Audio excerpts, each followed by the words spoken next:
Welcome again to Eye on the Tigers News. I'm Kennedy Lamb. And I'm Shannon. We're glad you've joined us for the news we've been watching for you. It's unusual when the big story locally is in the world of sports, but Wednesday evening's announcement that Syracuse basketball has given itself a one-year postseason ban. With more on the story, let's bring in Patrick Early with some details. You're right, Shannon. Most of Central New York is talking about this. Syracuse University announced Wednesday that it has instituted a self-imposed postseason ban for the current men's basketball season as part of its case pending before the NCAA Committee on Infractions. The school initiated the case, which includes academics, when it self-reported potential athletic department violations to the NCAA in 2007. School officials said Wednesday none of the conduct occurred after 2012 and no current student-athlete is involved.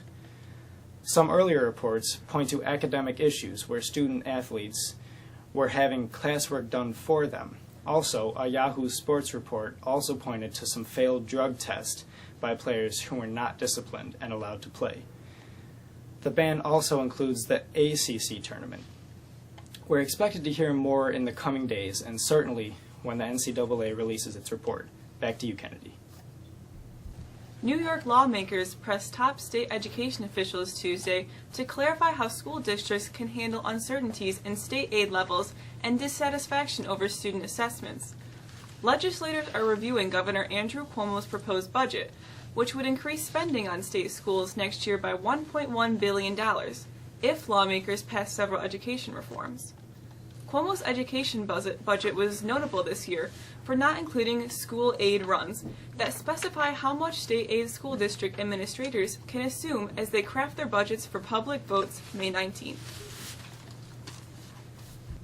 An investigation into what caused a fiery crash that killed a motorist and 5 rail riders is focusing on how a mother of 3, described by friends as safety conscious, ended up between 2 crossing gates in her SUV as a commuter train barreled towards her. Investigators are looking at why the SUV was on the tracks. NTSB investigators were working Thursday to examine the tracks, interview the crew, and find out whether Ellen Brody's Mercedes SUV had a data record of its own. With the trial set to begin next week for the man accused in the fatal shooting of famed Navy SEAL sniper Chris Kyle and a friend of Kyle's, court officials in Texas are set to begin the process of screening potential jurors.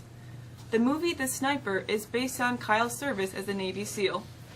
The defense is looking to postpone the trial due in large part to the popularity of the record-setting film, arguing that Eddie Ray Roth cannot get a fair and impartial trial.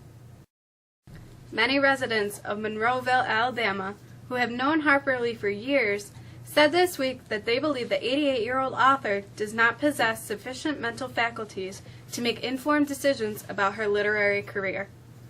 Suspicion has emerged about the timing of a publisher announcement Tuesday that her second novel, Ghost Set a Watchman, is slated to be released this summer. Of course, Lee is the acclaimed author of To Kill a Mockingbird.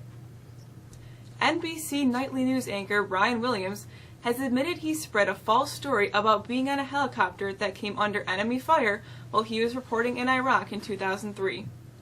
Williams said on Nightly News on Wednesday he was in a helicopter following another aircraft, one of which was hit by ground fire.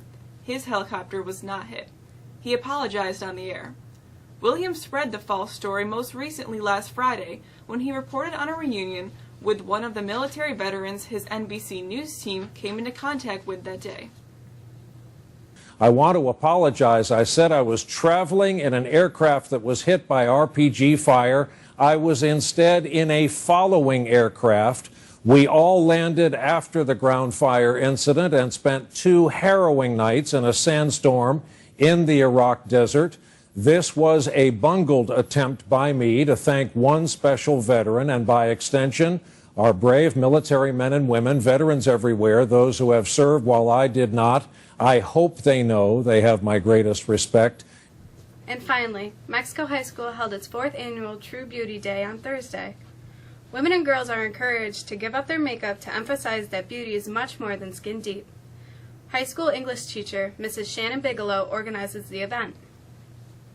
I love True Beauty Project, and I'm so very proud of my students that have really just taken the initiative to be leaders as part of this project. It's really cool to say, okay, this needs to be done, and just see them go and do it. They're proud of the project, and I'm proud of them, because for many girls it takes a lot of courage to participate in something like this, and so I think that we just have a really amazing student body that has embraced this and has run with it and is just really supportive of it every year. I think True Beauty is just like being confident in your own skin and being comfortable without wearing makeup in front of someone, not having to impress anyone, not having to feel like you're good enough to impress anyone. We don't need to be a certain way for anyone else other than ourselves, and what makes us beautiful comes from within us and not from, whether our thighs touch or not, or whether our skin is perfect or not. And I think that a lot of girls get caught up in, I have to be a certain way, and so they let that affect their happiness. And truly, if we just kind of can turn a blind eye to what the media is saying we need to look like or who we need to be, and we can just say, you know what, I'm going to be happy because I have great worth, and I was made a certain way, and I'm just going to embrace that. Temperatures were far more normal yesterday. Will the trend continue? Here's Alyssa with the details of the forecast.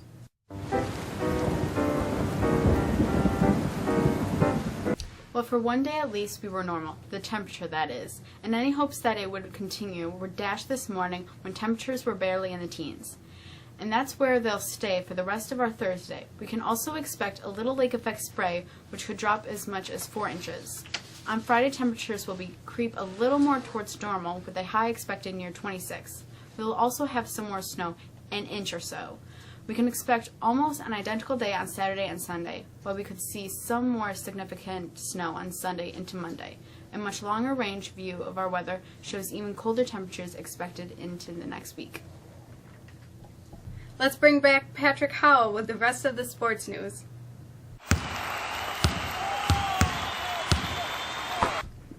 The Lady Tigers indoor track team finished third last night at the Section 3 Championships at OCC. Mexico finished with 60 points, just behind New Hartford and Jamesville DeWitt. Hunter Gowans won the 600-meter championship race, while Tori Tondreau and Jordan Maines won the high jump and long jump, respectively. The 4x400 team captured the relay championship. The boys finished 7th in the meet and were led by senior Kyler Felton, who can now lay claim to a Section 3 championship. He cruised to win the 55-meter race. The boys' swim team will host the Section 3 meet this weekend, beginning on Friday and finishing up on Saturday.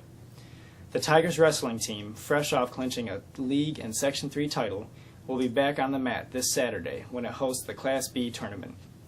Several Mexico wrestlers are favored to win in their respective weight classes, including defending state champion Trevor Allard. Matches start at 10 a.m. at the high school. The Tigers boys basketball team dropped its game to state-ranked Cortland last night, 57-53. Joe Gardner led the way with 15 points. With the loss, the team will rally to the rest of the season if it hopes to qualify for sectional play. They'll get that chance when they head to Oswego to take on the Bucks. The girls' team is also on the outside, looking in at qualifying, but games tonight at Fabius Pompey and then return home on Friday to take on Oswego. Here's Sarah with a look at the calendar for today.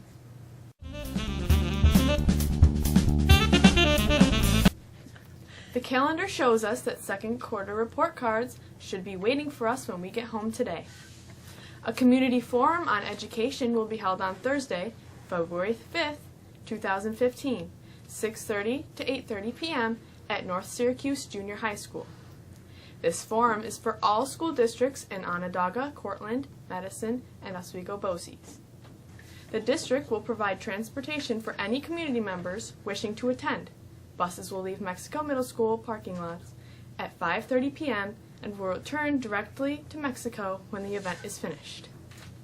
And we want to wish our young friends at the Mexico Middle School good luck this weekend when its drama club takes the stage for its annual play. And finally, Nathaniel has our look at what happened on this day in history.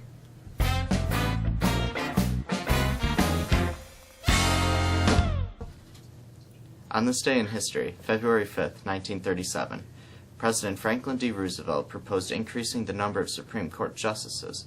Critics charged that he was attempting to pack the courts. In 1994, white separatist Baron de la Beckwith was convicted in Jackson, Mississippi of murdering civil rights leader Medgar Evers in 1963. He was sentenced to life in prison. And in 2002, federal grand jury indicted John Walker Lind, the so-called American Taliban, alleging that he was trained by Osama bin Laden's network and that he conspired with the Taliban to kill Americans. Thanks so much for being with us. For the rest of the staff, I'm Kennedy Lamb. And I'm Shannon Corey. Have a great day.